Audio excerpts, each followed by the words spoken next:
Sekali lagi selamat malam dan selamat datang, selamat bergabung bersama Aprinus untuk kita berdiskusi bersama terkait tentang homeschool.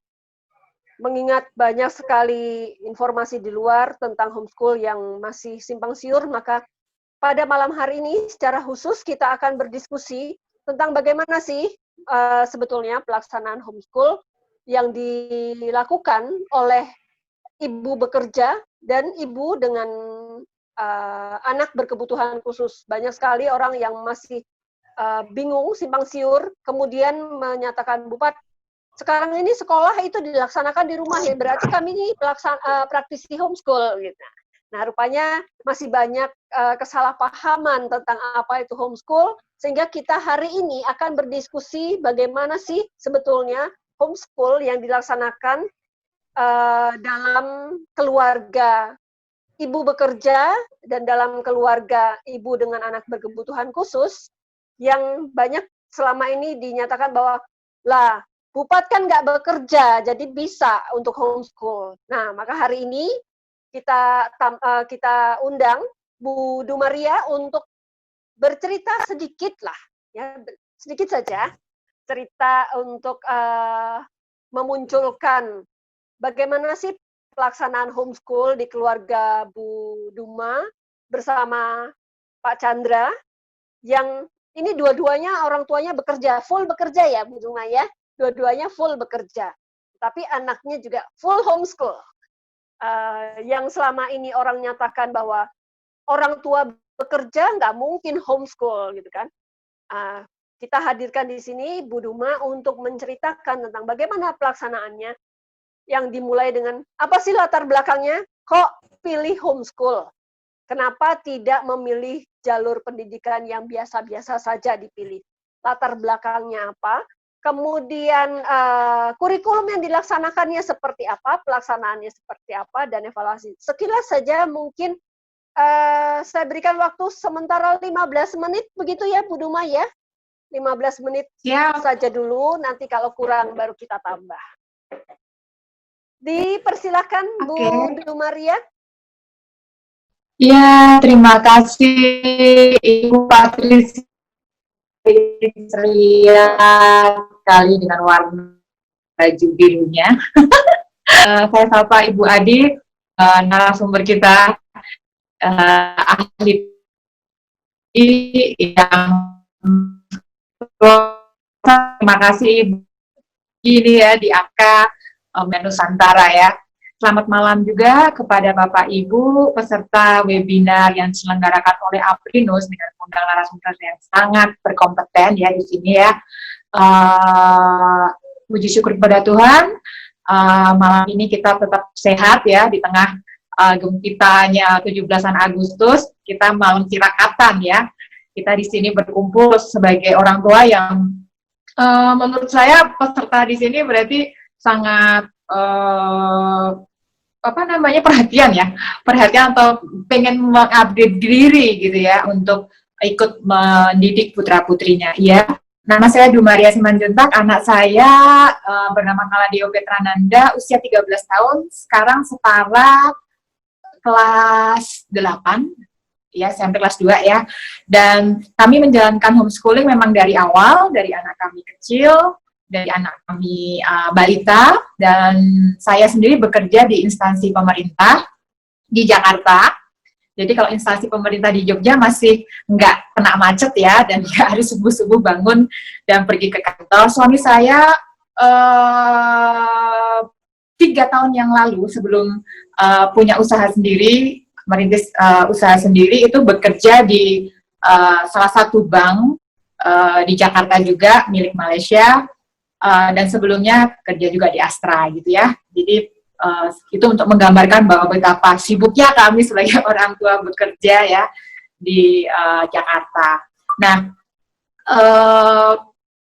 untuk mengawali pembicaraan ini, apa sih tujuan kami atau yang melatar belakangi kenapa kami menghomeschool anak kami atau mendidik anak kami sendiri adalah sebenarnya mungkin itu adalah panggilan ya, karena kalau dilihat dari kecewa dengan pendidikan yang ada di Indonesia sebenarnya itu alasan orang lain mungkin ya. Kalau kami sendiri sebenarnya karena melihat bahwa potensi anak kami itu kok nggak sama gitu ya di sekolah. Waktu kami coba masukkan ke TK itu ya sepertinya kurang gitu ya.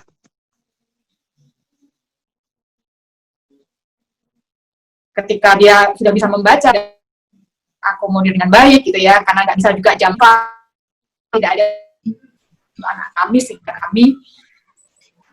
kami sendiri sesuai dengan kapasitasnya, dan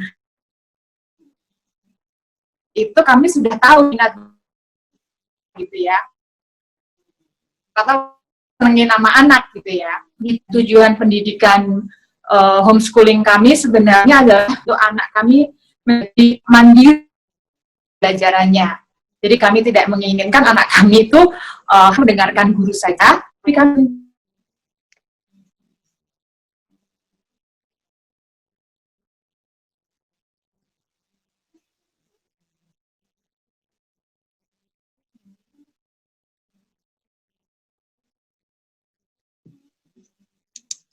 sekarang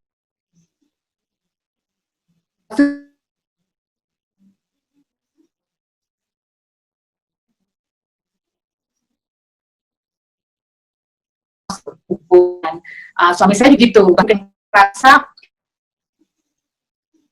minat, jadi nggak happy. Kalau lagi nggak hamil, nggak ada kabar. Ini kena makanan gimana? Nanti kan ada telurnya. Ada anak kami. Ini ada kabelnya di sini.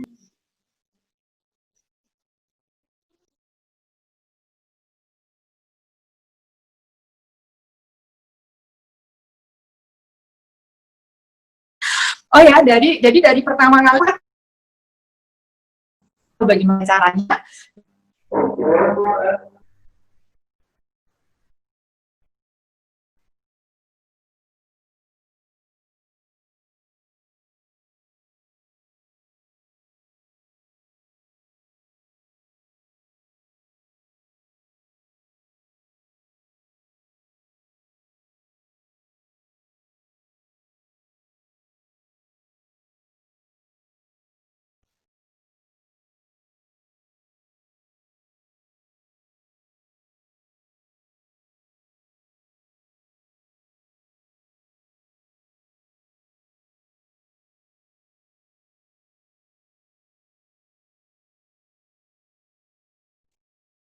Ya,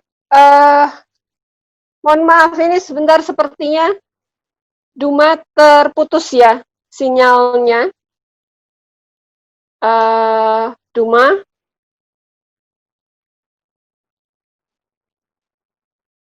Oke, Duma sedang mencoba untuk reconnect. Iya, ini lagi reconnect. Oke, dipersilahkan. Oke, dilanjutkan ya. Maaf tadi ada ganggu masuk karena ini di desa. Jadi begitu, kurikulum yang kami ambil selama dari umur anak kami 5 tahun sampai 13 tahun itu berdasarkan minat dan bakatnya. Apakah Kurnas tidak diberikan? Kami berikan juga. Jadi ada pertahapnya. Waktu itu memang di umur 5 tahun sampai sekitar anaknya 9 tahun ya, itu tidak begitu penting, tidak begitu mengutamakan Kurnas, tapi kami lebih ke menjalin hubungan, bagaimana cara dia pendekatan dia belajar gitu ya. Jadi dan 1 tahun pertama di penyelenggaraan homeschooling kami sambil bekerja itu memang sangat menderita gitu ya. Tapi happy aja karena memang sudah ada komitmen ya, sudah ada komitmen dan ada kesepakatan, nggak boleh saling menyalahkan gitu ya. Jadi fun aja sih gitu. Untuk memanage waktu juga baik-baik aja gitu. Dan untuk penyelenggaraan kurikulumnya sendiri kan bukan strict yang harus ikut Kurnas. Jadi waktu itu kami pelajarin dulu yang dulu pernah pakai ABC Kit ya dari Singapura, terus habis itu pindah ke Alpha Omega Publisher, pernah lihat yang kurikulum Bob Jones dan Montessori gitu ya. Cuma karena ada alasan tertentu kami memilih Alpha Omega Publisher atau AOP untuk math dan untuk sainsnya. Tapi untuk social science kami melihat baca-baca gitu ya, ternyata banyak budaya dari Eropa atau Amerika yang dipelajari di sana, sehingga kami melihat bahwa ini anak Indonesia. Jadi untuk social science kami buat sendiri gitu ya, buat sendiri dengan cara ya mengenalkan masyarakat, mengenalkan Pak RT, Pak RW gitu ya waktu itu, mengenalkan instansi pemerintahan, mengenalkan masyarakat adat, banyak gitu ya waktu itu. Jadi itu terus minat bakat anak kami itu salah satunya adalah di konstruksi, di musik, dan di bahasa Jepang, dan sekarang di astronomi. Jadi ketika dia mengerjakan 4 hal ini ya, bahasa Jepang, astronomi, konstruksi, dan satu lagi tadi astronomi, itu tuh dan piano ya, main musik klasik gitu, itu tuh kayak nggak bosen-bosen gitu ya, nggak bosen-bosen, sehingga kami mencarikan fasilitas, kami mencoba memahami apa itu main piano. Kami sendiri nggak bisa main piano. Astronomi, kami sendiri nggak bisa astronomi. Bahasa Jepang, apalagi bahasa Jepang gitu ya. Jadi yang kami sendiri ajarkan itu banyakkan ke life skill untuk dia bisa mencari sumbernya, untuk dia kritis, jadi anak kami memang kami ajarkan untuk, ayo kalau ada kalimat begini, apa yang bisa jadi pertanyaan gitu ya? Apa yang pengen kamu tahu ketika ada informasi seperti ini? Jadi begitu. Jadi untuk metode belajarnya sendiri kami lebih banyak mengajarkan anak. Tapi untuk jadwal, untuk awal-awalnya memang kami susunkan berdasarkan moodnya dia. Jadi kalau matematika itu dia susah mood di pagi gitu ya. Di pagi tuh moodnya dia tuh untuk olahraga gitu. Jadi biarkan dia olahraga capek, bisa duduk tenang, karena anak kami dulunya tidak bisa duduk tenang gitu ya. Jadi karena saya sebagai ibu bekerja, saya butuh anak saya duduk tenang gitu. Jadi saya ajarkan tentang bagaimana dia duduk tenang supaya kalau dibawa ke kantor itu tuh nggak ngerepotin banyak orang gitu ya. Dan memang menyelenggarakan homeschooling oleh ibu bekerja dan seorang ayah yang bekerja, itu harus banyak dealing dengan rekan kerja, dengan atasan gitu ya. Kita harus garansi bahwa anak kita itu nggak macam-macam di kantor gitu, dan nice gitu. Dan waktu ketika saya harus meeting pun, anak saya tinggalin di ruangan, nitipin ke teman, dan saya garansi teman saya tidak akan repot gitu ya. Saya cuma ingin pastikan ketika dia bangun, makan siangnya sudah ada nih di meja gitu. Dan teman-teman saya kebetulan, dan puji Tuhan banget, mereka sangat support, dan kayak mungkin hidup di kantor jadi kelihatan ada refreshingnya ya ketika ada anak-anak yang belajar di kantor bersama mamanya gitu. Itu sih, tadi udah 15 menit belum ya Bu Pat? Kalau belum saya terusin. Masih ada waktu Bu Pat?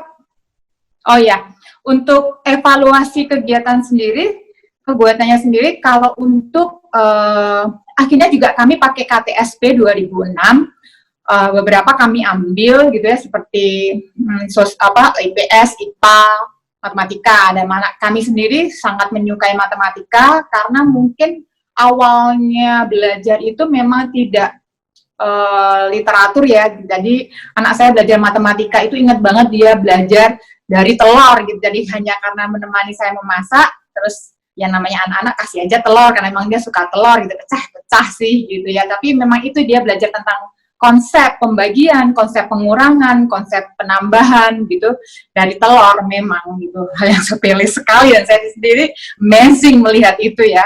Dan dia sangat menyukai matematika sampai sekarang gitu ya. Tapi nilai matematikanya sendiri dievaluasi lebih rendah daripada yang mata pelajaran yang dia tidak suka. Karena tipenya kalau suka udah suka aja gitu. Tapi kalau umpamanya nggak suka, dia akan pelajari tekun gitu ya.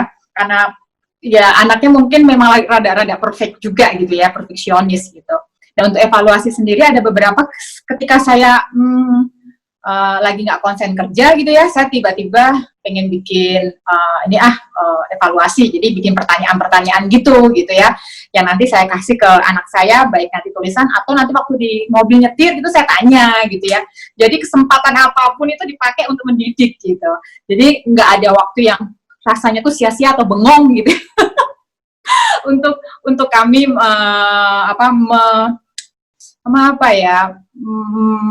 menghadapi kondisi kami kerja tapi kami harus mendidik anak kami gitu. Jadi evaluasinya seperti itu, dan di kelas 4, 5, 6 kami daftarkan di PKBM.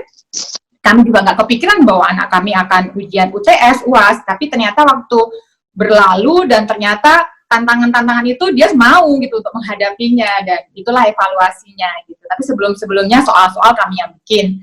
Dari mana bisa bikin ya, dari baca literatur maupun lihat di kumpulan-kumpulan soal gitu sih gitu. Tapi kalau dalam hal minat bakat, kami minta sertifikasi seperti bahasa Jepangnya dia ikut di LPT, sekarang sudah lulus sampai N5 dan N4 gitu ya.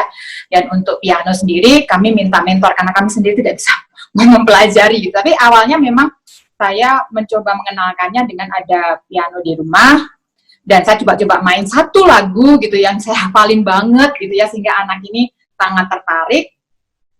Lalu baru deh cari mentor gitu ya. Kalau untuk astronomi sendiri, sekarang ya kami sedang mencari-cari juga, dan ada juga puji Tuhan banget ketika anak siap atau murid siap, guru tuh datang gitu ya. Jadi ada banyak koneksi atau teman-teman yang membantu kami untuk bertemu mantan alumni ITB, yang alumni MIPA, yang MIPA kan di sana astronomi dipelajari di MIPA untuk mementor anak kami gitu. Jadi memang harus banyak bergaul gitu ya, harus banyak bergaul kalau ingin dalam arti memang orang tuanya yang terlibat full ya, Bu Dumaya. Iya. Jadi memang dari penyusunan program, pemilihan kurikulum, pendampingan, bahkan dibawa ke kantor tadi kan ya, dibawa ke kantor anaknya untuk bisa belajar terus bersama sebagai homeschooler dengan orang tua yang mendampingi. Ini homeschool yang dijalankan oleh Bu Dumaria dan Pak Chandra untuk anaknya Petra yang sekarang usia 13 tahun ya. Iya, 13 tahun. Iya, oke. Nah, itu cerita salah satu sharing pengalaman dari Bu Dumaria sebagai keluarga homeschool dengan orang tua bekerja. Sekarang kita akan mendengarkan cerita selanjutnya dari Bu Sisil